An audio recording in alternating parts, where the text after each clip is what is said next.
এটা হচ্ছে একটা ব্রুকনার মেশিন। এটা হচ্ছে হেডসেট হচ্ছে ব্রুকনার মেশিনের মাধ্যমে 200 ডিগ্রি সেলসিয়াস তাপমাত্রা অথবা 180 থেকে 200। এখানে ফোল্ডিং হচ্ছে ডান্সিং রোলারের মাধ্যমে যে নড়াচড়া করছে, এটা হচ্ছে ডান্সিং রোলার। আর ব্রুকনার মেশিনে মূলত 7টা চেম্বার থাকে। এই মেশিনে অনেকগুলো 8টাও থাকে। এটা হচ্ছে আপনার 7টা চেম্বার। তো এখানে 2টা মোটর, প্রত্যেক চেম্বারে 2টা করে মোটর থাকে। দেখুন মোটর দেখা যাচ্ছে।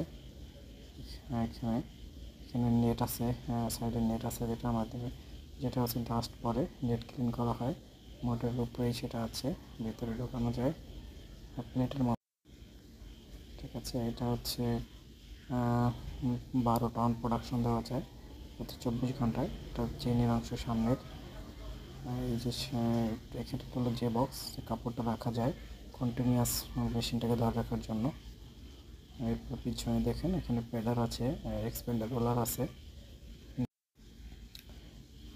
এরপরে পিছনের অংশ দেখুন, কাপড়টি হচ্ছে এখান থেকে নিয়ে যাচ্ছে এক্সপেন্ডার রোলার, সামনে ফ্রন্ট সাইডে নিয়ে যাচ্ছে।